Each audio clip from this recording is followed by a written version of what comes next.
सभी लोग अपने विद्यालय परिसर में बाबा साहब भीमराव अम्बेडकर के व्यक्तित्व और कृतित्व पर आधारित संगोष्ठी के क्रम में एकत्रित हुए हैं और उनमें हमारे लिए नए नए विचार मिल रहे हैं।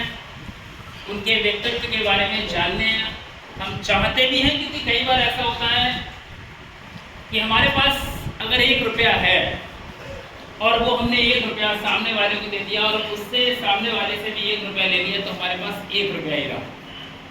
लेकिन जब हमारे पास एक विचार होता है, वो विचार हमने सामने वाले को दे दिया और उससे वो विचार, उसका विचार हमने खुद ले लिया, खुद ग्रहण कर लिया, तो हमारे पास 2 विचार। तो उसी क्रम में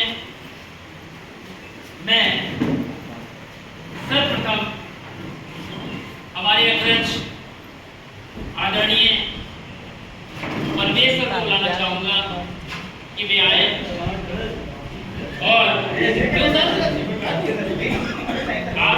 आपके पास विचारों का सागर है सर। बाबा साहब के सर वही बोल दीजिए कोई दिक्कत नहीं है। कोई बात नहीं सर, 2 लाइन आइए आ जाओ सर, 2 मिनट ज्यादा नहीं, हमारे 1 मिनट आ जाओ सर। तबीयत नहीं ठीक है सर। कोई बात कोई बात नहीं सर।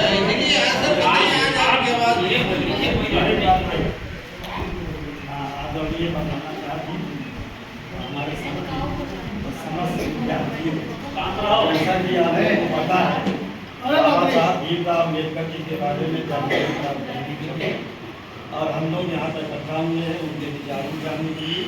बाबा जी का सबसे बड़ा योगदान था कि ये अपने दौर के सबसे महान व्यक्ति थे। इन्होंने इतनी महानता थी, इन्होंने ऊंच नीच सब चीज़ को समान करने के लिए जो संविधान बनाया, इसमें समानता की बात की कि हर व्यक्ति समान है, चाहे स्त्री हो या पुरुष हो, सबको समान नागरिकता का अधिकार दिया, सबको समान मत देने का अधिकार दिया। यही इनका सबसे बड़ा विचार है। धन्यवाद।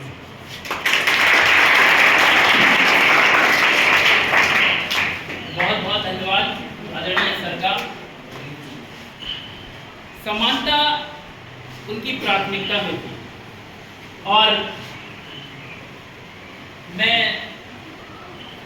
2 लाइनें कहना चाहूंगा कि किसी ने कहा है कि सफर में धूप तो होगी कि चल सको तो चलो।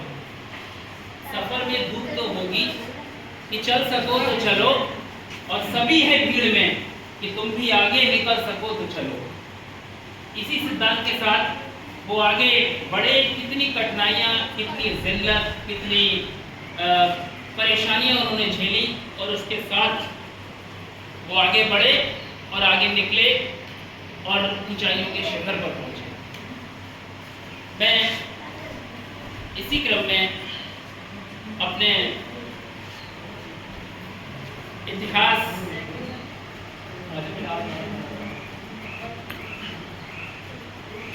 प्रवक्ता आदरणीय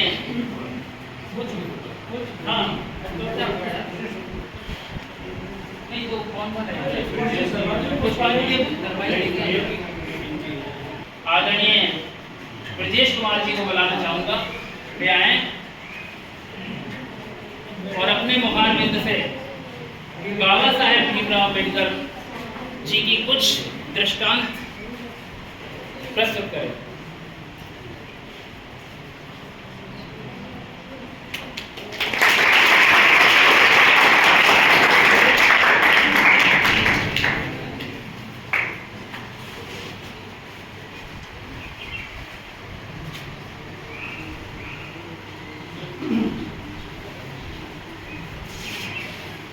आदर्श जनता विद्यालय कॉलेज देवर के सभागार में बाबा साहब डॉक्टर भीमराव अम्बेडकर जी के व्यक्तित्व एवं कृतित्व पर आधारित कार्यक्रम में उपस्थित हमारे आदरणीय प्रधानाचार्य जी, आदरणीय उप प्रधानाचार्य जी, हमारे वरिष्ठ सम्मानित शिक्षक साथी, हम उम्र शिक्षक साथी और प्यारे बच्चों, आज जिस व्यक्तित्व के विषय में चर्चा करने के लिए हम लोग यहाँ उपस्थित हुए, एकत्रित हुए, ये बहुत ही गर्व की बात है, बहुत ही गौरव की बात है। लेकिन इससे पहले प्रश्न एक उठता है बच्चों कि हम कैसे अम्बेडकर बन जाते हैं। इसको दूसरे तरीके से भी कहा जा सकता है कि यूं ही कोई अम्बेडकर नहीं होता। उसके लिए मैं कहानी लकड़ी के दृष्टांत से आपको मैं समझाने की कोशिश करूंगा। बाबा साहब के कृतित्व के विषय में लकड़ी होती है बच्चों, आपके घर में कई सारे फर्नीचर होंगे, कुर्सी होगी, टेबल होगी, चारपाई होगी, तखत होगा, बहुत सी चीजें होंगी। तो वो चारपाई बनने से पहले उस लकड़ी को कितने कष्ट उठाने पड़े होंगे। पहले तो जब वो हरा जब से ही था तब उस पर आरा चला, कितना दर्द हुआ होगा। उसके बाद जब वो कट गया, उसके बाद फिर आरा चला, फिर कितना दर्द हुआ। उसके बाद फिर उसकी छटाई हुई, फिर कटाई हुई, और वाहियात चीज जो निकलती गई वो उससे फेंकती गई। बाद में आपके चारपाई का वो मचवा बना, बड़ा सुंदर लगा देखने में। तो बाबा साहब उस मचवे की तरह, उस कुर्सी की तरह, उस मेज की तरह तपे, हजारों चोटें खाई, हजारों चोटें, कटने की उम्र नहीं हुई वृक्ष की तब भी वृक्ष काट दिए जाते हैं। तो बहुत सी जगह पे बाबा साहब के साथ उस तरीके का भेदभाव हुआ। जिस समय बाबा साहब हमारे समाज में थे, सशरीर हमारा समाज बहुत ही सामाजिक असमानताओं से भरा पड़ा था। शिक्षा तो थी सबके लिए नहीं, जल था सबके लिए नहीं था, सड़क मार्ग था सबके लिए नहीं था, वायु भी सबके लिए नहीं थी। हम इंसानों ने बांट लिया था आपस में कि ये सड़क शिक्षा का मंदिर हमारा। उसके खिलाफ बाबा साहब हर वेदना चोट को सहते चले गए, और जिसने चोट सहने की सामर्थ्य अपने अंदर नहीं पाली वो तो टूट गया या फिर समय से पहले ही रौंद दिया गया। आज जो समाज को बनाने की ओर अग्रसर है हम लोग, ये बाबा साहब की देन। पता नहीं कितने अपमान झेले, किसके लिए? अपनों के लिए। वो पूरे हिंदुस्तान को अपना मानते थे, हर हिंदुस्तान में थे, इसीलिए उन्होंने क्या किया, एक ऐसे दस्तावेज का संकलन किया पूरी दुनिया में घूम घूम करके, जिसमें कहीं भी किसी प्रकार की कोई बुराई न दिखाई पड़े।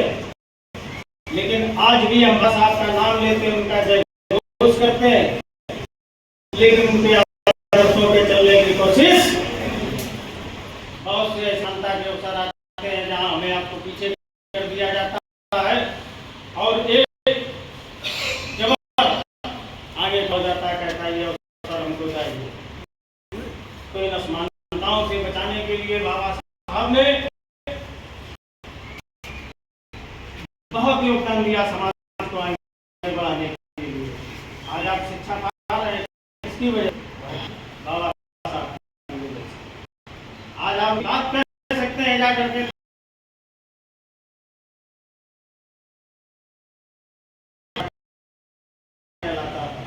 बाकी सब उसके लौटा करके लाते। तो ये जो सामाजिक समाज समय समय पर क्या करती है, हमारे आपके अंदर असंतोष पैदा करती है। एक घर में 4 बच्चे होते हैं, तो चारों बच्चों में नहीं बनती है तो अलग अलग होते हैं। तो इससे क्या उस परिवार की घर बढ़ती है? क्या नहीं बढ़ती, कहते कुछ टन हो गया। पति बढ़ने की इज्जत होती कि नहीं होती?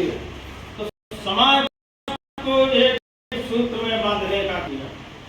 बोले जो पीछे रह गए, जो आगे नहीं बढ़ पा रहे हैं, उनके लिए विशेष उपबंध किए जाए। कैसे? तो कहा कि शिक्षा के माध्यम से तरक्की कर सकते हैं। उन्होंने किसी चीज के जीवन में जोर नहीं दिया। शिक्षा को क्या कहा? शेरनी का दूध बता दिया। बोले जो पिएगा वो शेर की तरह दहाड़ेगा। आता ही नहीं आता। कलम की ताकत सबसे ज्यादा होती है दुनिया में। उस ताकत को आपके पास पहुंचाने का काम बाबा साहब ने किया। समझ रहे हैं? आज आप देखते होंगे समाज में हमारी ऐसी घटनाएं क्योंकि ये लगता है कि हमारा समाज कैसा है। कहीं पर हमें मंदिरों से खैर अब तो बहुत जगह बराबरी हो गई है, समतामूलक समाज का निर्माण हो रहा है इन महापुरुषों की वजह से।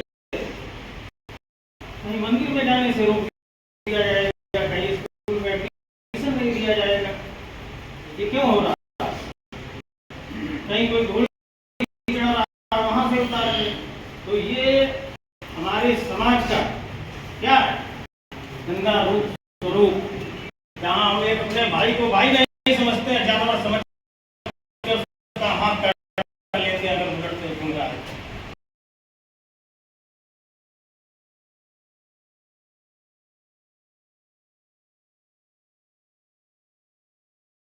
समाज में एक कुरीतियों को जन्म देती हैं। हालांकि ऐसा होता चला आया है और हम सबकी प्रार्थना यही है कि ये कुरीतियाँ जल्दी से जल्दी खत्म। तो लाइनें मुझे याद आती हैं कि पूरी धरा भी साथ दे तो और बात, पूरी धरा भी साथ दे तो और बात है, मगर तू जरा जो साथ दे तो और बात। यहाँ पर हम अपने समाज को कहना चाह रहे हैं कि तू जरा जो साथ दे तो और बात है, और चलने को तो एक पैर से चलते हैं लोग, चलने को तो एक पैर से भी चलते हैं लोग, मगर दूसरा भी साथ दे और बात।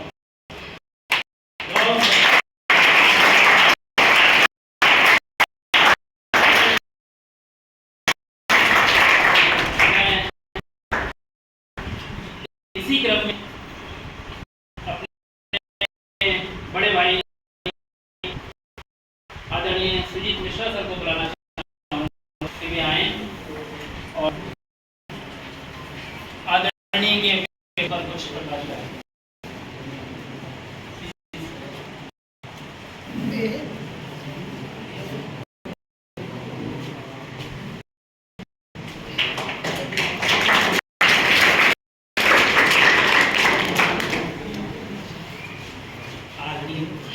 आज के प्रधानाचार्य और हमारे अग्रज शिक्षक बंधु और छोटे शिक्षक भाई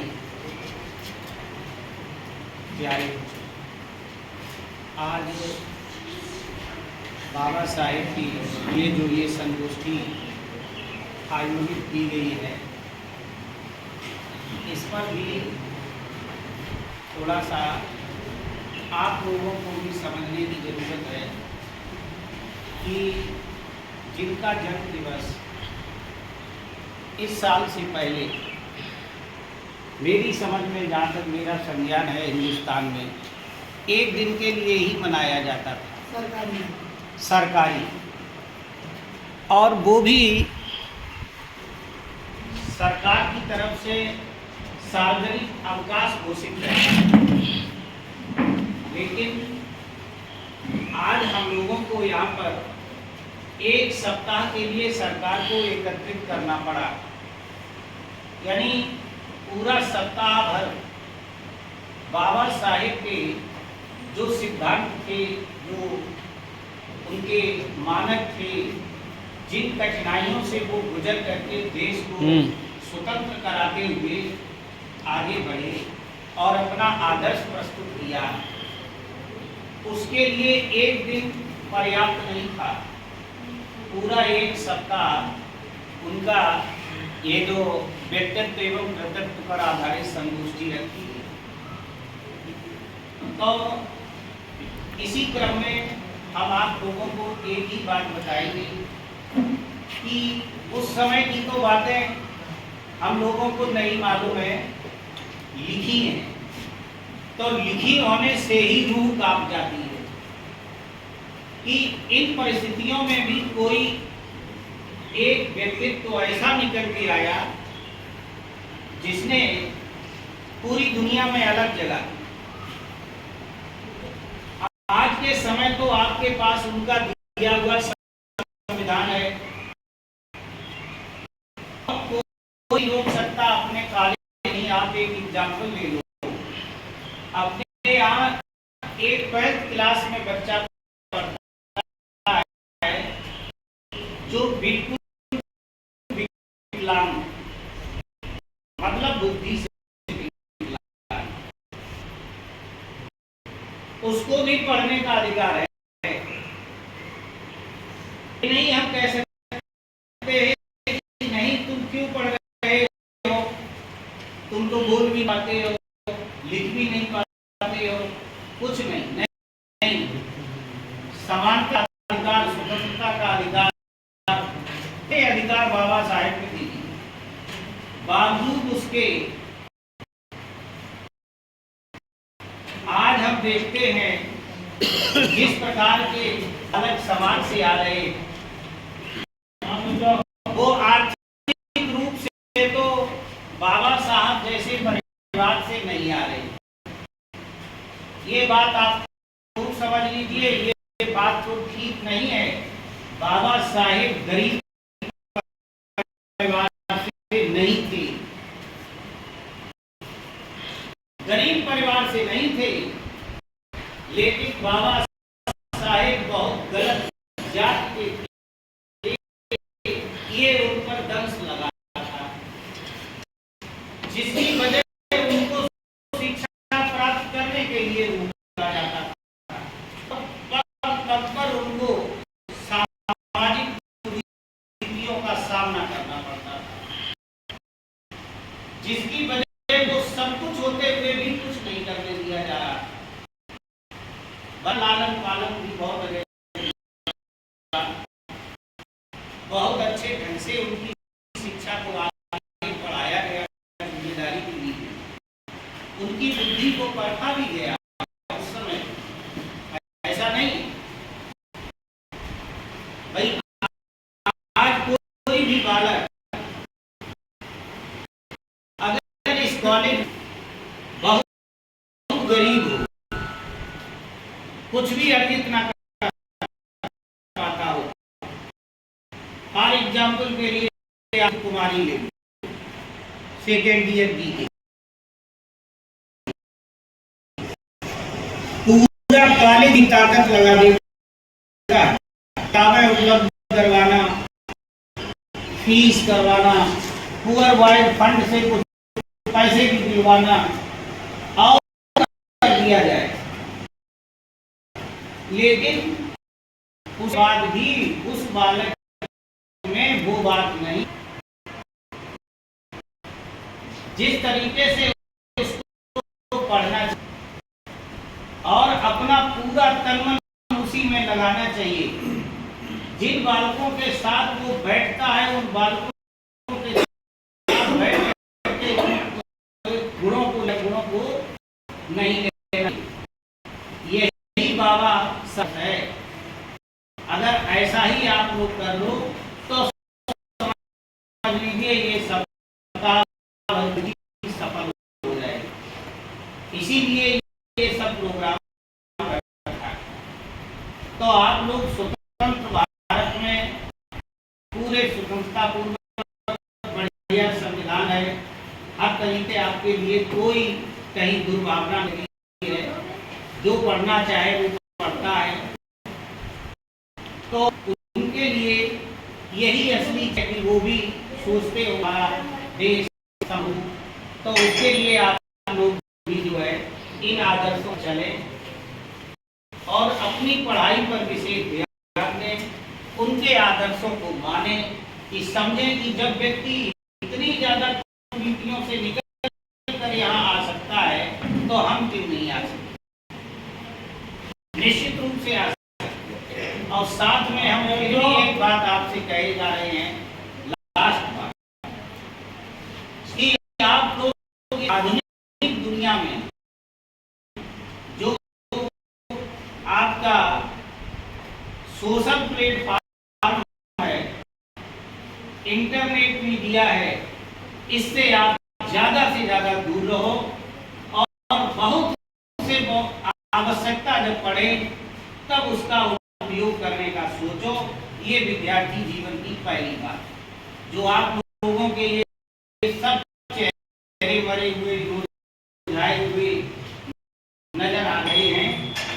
90% आपका इंटरनेट मीडिया, फेसबुक, ये सब, इंस्टाग्राम, इनसे आप दूर रहिए, तभी ये संगीत जो है बहुत अच्छी होगी और बाबा साहेब को भी अच्छा लगे। इन्हीं बातों के इस वाणी को विराम देते हैं।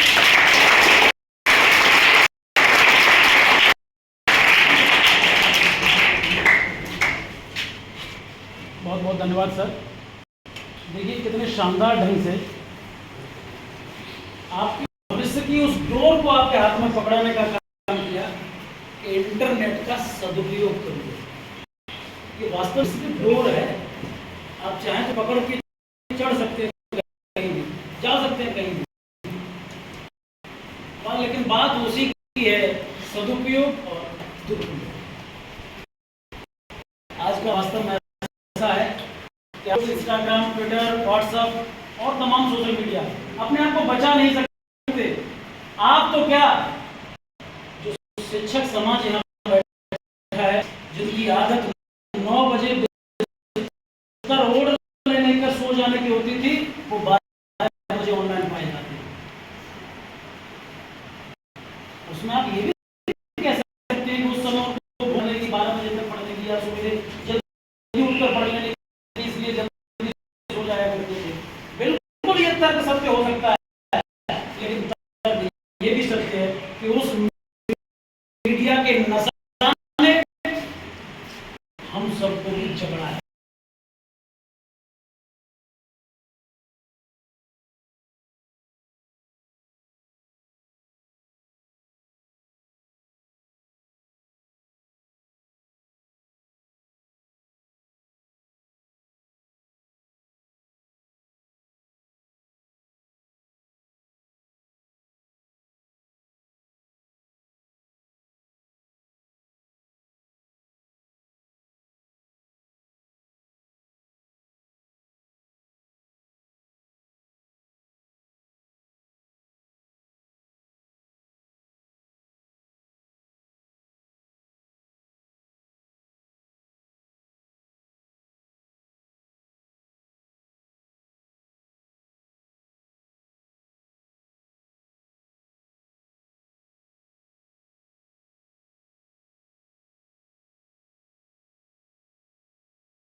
बाबा साहब भीमराव अम्बेडकर, आप लोग सभी लोग जानते ही हैं, संविधान निर्माता थे। उन्होंने संविधान की रचना में अपना महत्वपूर्ण योगदान दिया था।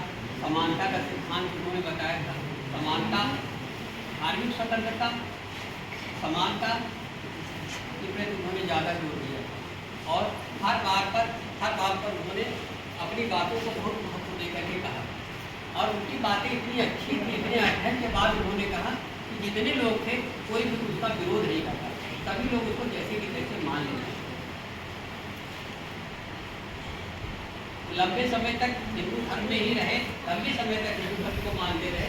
अंतिम क्षण में बौद्ध धर्म स्वीकार किया, लेकिन बौद्ध धर्म स्वीकार किया तो ये नहीं था कि उन्होंने कहा कि हम किसी और धर्म में जा रहे हैं। उन्होंने कहा कि हम एक ही मकान में एक कमरे से दूसरे कमरे में जा रहे हैं। ये उन्होंने नहीं कहा हम किसी दूसरे धर्म में जा रहे हैं, उन्होंने कहा हम एक कमरे से दूसरे कमरे में जा रहे हैं। यानी हिंदू धर्म के अंतर्गत ही उन्होंने बौद्ध धर्म की बात। कुछ लोग आज ऐसे देखने मिल जाता है कि बौद्ध धर्म उन्होंने स्वीकार कर लिया तो हम किसी देवी देवता की पूजा नहीं करेंगे, किसी के यहाँ जाएंगे नहीं, किसी देवता की पूजा नहीं करेंगे, उसको एक बहिष्कार ही कर देते हैं। इस तरह की बात उनके मन में नहीं। उन्हीं की प्रेरणा थी कि संविधान में भगवान राम का या हनुमान जी के चित्र दिखते हैं, उसको लोग मानते थे। अब कुछ लोग बहुत हद के ऐसे भी हो जाते हैं जो मतलब हमको देखते हैं तो वो इतना ज़्यादा अपने को अलग मान लेते हैं, इतना अलग मान लेते हैं कि हम उसमें है ही नहीं। जबकि उन्होंने, बाबा साहब ने कहा था कि हम एक कमरे से दूसरे कमरे में जा रहे हैं, उसी तरह की बात हमारे मन में है। हम किसी दूसरे धर्म में, उनके पास संभावना थी कि मुस्लिम धर्म स्वीकार कर लीजिए, लोगों ने कहा भी, लेकिन उन्होंने कहा नहीं, हम मुस्लिम धर्म में नहीं जाए, क्योंकि मुस्लिम धर्म का संस्कार दूसरे देशों से, पश्चिमी देशों से, वहाँ से ना, हम अपनी ही जड़ों से जुड़े रहना चाहते हैं, इसी को मानना चाहते हैं। उस धर्म को उन्होंने माना और उन्होंने हिंदू धर्म के बारे में कुछ संगतियाँ जरूर हो सकती थी, कुछ उनकी भावनाएं, लेकिन उन्होंने एकदम विपरीत नहीं गए, छोड़ करके नहीं गए, उसको मानते थे। मेहनत सबको, सबके साथ अपनी प्रिविलेज होती है, कहीं पर कोई रहेगा, एक ही परिवार में लोग रहते हैं, उनको तमाम तरह के बातें मन में उठती है कि हमारी इनसे ये कमी है। कुछ लोगों को अपने पिता की शिकायत रहती है, कुछ लोगों को अपनी माँ से शिकायत रहती है, कुछ को अपने भाइयों से शिकायत रहती है। विभाजन भी होता है, लेकिन वो परिवार छोड़ करके अलग नहीं हट जाते, और कहीं चले भी जाते हैं तो भी अपने परिवार के प्रति सम्मान रखते हैं। तो वो सम्मान उन्होंने भी रखा और उसको माना, सम्मान करके उसका ध्यान रखते रहे। बस इतनी बात हम कहना चाहेंगे।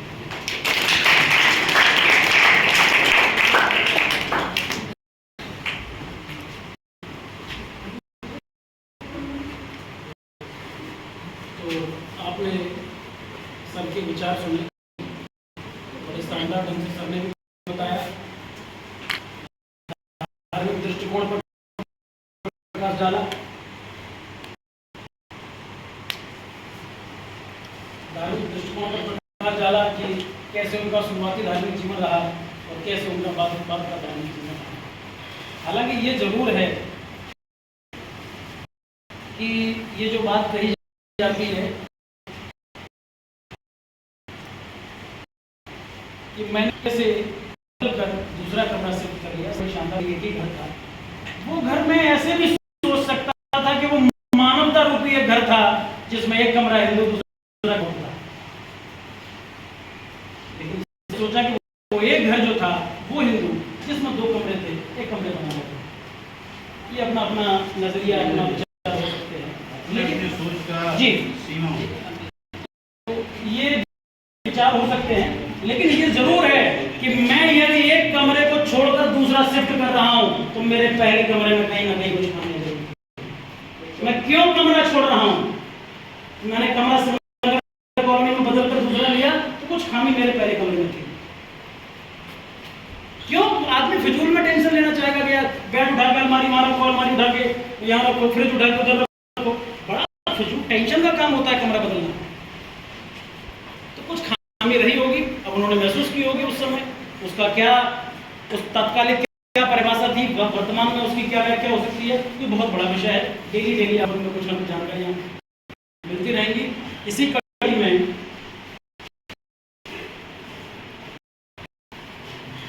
कोई छात्र जो स्वेच्छा से आना चाहे, छात्र स्वेच्छा से जो आना चाहे, 10th क्लास इंटरमीडिएट कोई भी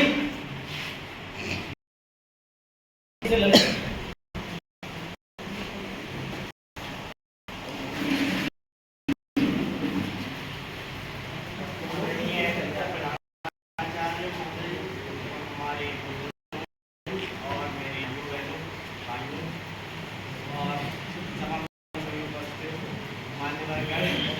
मैं आप सभी के सामने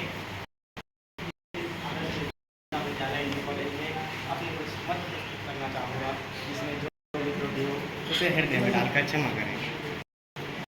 महोदय, मैं बात करना चाहूँगा कि अम्बेडकर जी ने क्या कहा है। इनका विचार था, मैं इनके विचारों को दो पंक्तियों में सहज कहना चाहूँगा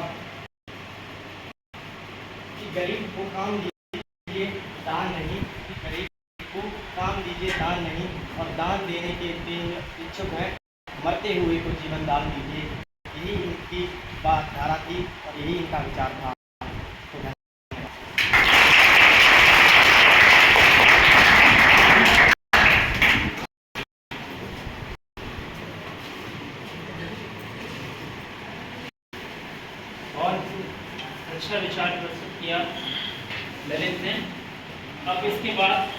बच्चा हो। वैसे तो मैं ये चाह रहा था कि एक बच्चा, जहाँ तक मैं समझता हूँ, दीपेश भी बोल सकता है, सुमित बोल सकता है, प्रवीण हमारी क्लास का बोल सकता है। ज़्यादा नहीं हो तो एक एक लाइन जो तुम्हारे मन में आए कोशिश करो। अगर आज दीपेश तुम्हारी तो आखिरी साल है, अगर नहीं बोले फिर आगे जाके कितने लोगों को बोलना पड़ेगा। खैर, मैं अब इसी क्रम में अपने विद्यालय के उप प्रधानाचार्य महोदय से ये आग्रह करूंगा कि वे आए और बाबा साहब के व्यक्तित्व पर प्रकाश डालें अपना अध्यक्षीय भाषण। आदरणीय परम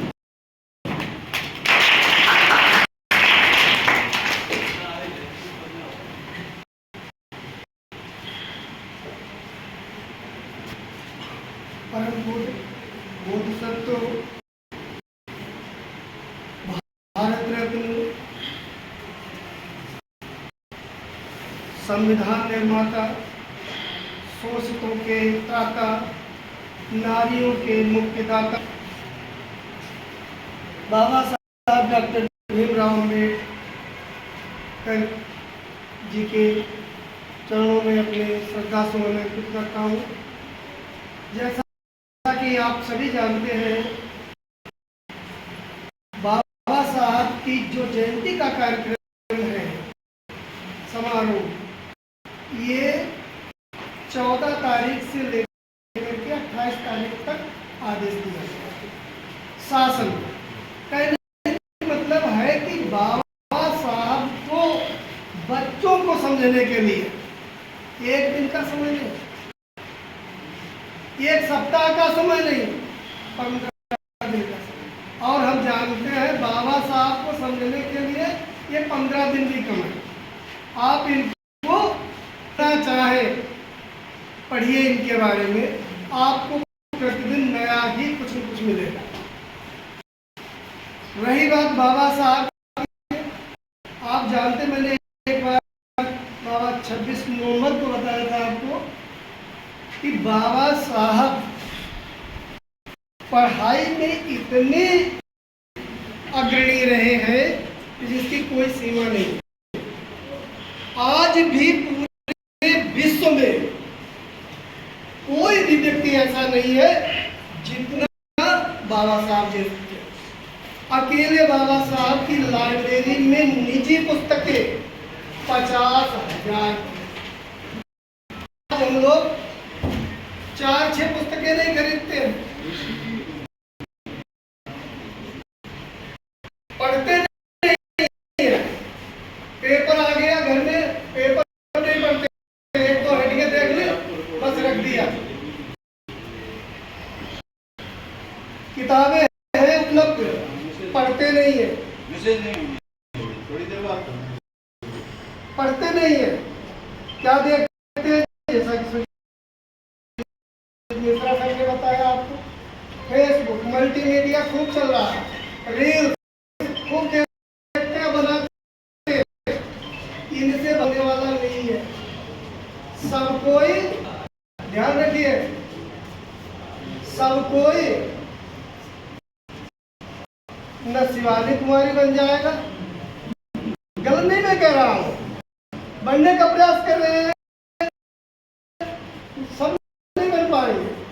या बहुत से हैं यूट्यूबर जिनकी संख्या में फॉलोअर करोड़ों में है, सब नहीं बन पाएंगे। तो कहां से आपका भविष्य उज्जवल है? शिक्षा से। बाबा साहब का पहला ही मूल मंत्र था शिक्षित बनो। तो जब तक आप शिक्षा नहीं प्राप्त करेंगे तब तक आपका नहीं होगा। बाबा साहब ने वास्तव में सामाजिक असमानता को झेला, धार्मिक असमानता को झेला। ये नहीं धार्मिक असमानता को नहीं झेला। अगर धार्मिक समानता बनी रही होती तो बाबा साहब ने 1935 में, ध्यान रखिए, 1935 1935 में ऐलान कर दिया था कि मैं हिंदू धर्म में पैदा हुआ हूँ, ये मेरे बस की बात नहीं। लेकिन मैं गारंटी देता हूँ कि मैं हिंदू धर्म में रह करके मरूंगा नहीं। सन 1935 का। और कई धर्मों का, जितने भी धर्म थे, सभी धर्मों का अध्ययन किया। सभी लोग, चाहे मुस्लिम धर्म के लोग आए, अब बाबा साहब हमारा धर्म अपना लीजिए, मना कर दिया उन्होंने। ईसाई धर्म के लोग आए कि आप बाबा साहब हमारा धर्म अपना लीजिए, उन्होंने मना कर दिया। पहले देख लो, उन्होंने देखा कि वहां भी सामाजिक असमानता, वहां भी धार्मिक असमानता। अंत में बाबा साहब ने 14 अक्टूबर 1956 बौद्ध धर्म ग्रहण किया। ज्यादा समय नहीं जीते पाए। जब उन्होंने बौद्ध धर्म ग्रहण किया, उसके 2 महीने भी नहीं, 2 महीने भी नहीं, कहा 14 अक्टूबर और 6 दिसंबर, मात्र लगभग 50-52 दिन का समय है। 52 दिन में ही उन्होंने एक पूरे विश्व में बौद्ध धर्म को नई पहचान दी। और इसीलिए बाबा साहब डॉक्टर भीमराव अम्बेडकर बोधिसत्व कहलाते हैं। जब इन्होंने दीक्षा ली नागपुर में, नागपुर बहुत फेमस जगह है, तो वहां पर इन्होंने 14 अक्टूबर को 56 को बौद्ध धर्म की डाली। और उस दीक्षा में लाखों अनुयायी बाबा साहब के साथ में आए और उन्होंने भी बौद्ध धर्म की दीक्षा ली। तो बाबा तो बहुत महान, सभी धर्मों का अध्ययन किया। और ये किताबों, कितनी किताबें लिखी, इतनी किताबें उन्होंने लिखी जिनका प्रकाशन 50 साल बाद हो पाया। उनके मरने के बाद आप उनके बयानों पढ़ करके देखिए। अब तो उनके 40 आ गए हैं, पहले बार उनके 22 आए थे, अब 40 से। और वो 4 पहले इंग्लिश में, बाद में अब उनका अनुवाद किया गया है हिंदी में। 26 नवंबर 1949 को हमारा संविधान सभा को सौंप दिया गया बाबा साहब द्वारा। 25 नवंबर को उनका अंतिम भाषण और संविधान सभा में उन्होंने भारतीय लोकतंत्र, समानता, बंधुता और एकता, इन बातों पर बहुत जोर दिया। और तब से समझ लीजिए हमारा लोकतंत्र विश्व में इतना बड़ा लोकतंत्र पूरी दुनिया में कहीं नहीं है। छोटा सा देश पाकिस्तान कितनी बार लोकतंत्र को दिया, लेकिन भारत में नहीं होगा। अब होगा, क्यों? क्योंकि हमारा भारतीय लोकतंत्र जो है विश्व का सबसे सफल लोकतंत्र है, सबसे अच्छा लोकतंत्र है। और उसी लोकतंत्र पर हमारा देश निरंतर विकास कर रहा है। इसी के साथ मैं अपने बारे में नाम लेता हूँ। और जवाब सर ने आपको बताया कि यूट्यूबर बनकर आप घर पर भले ही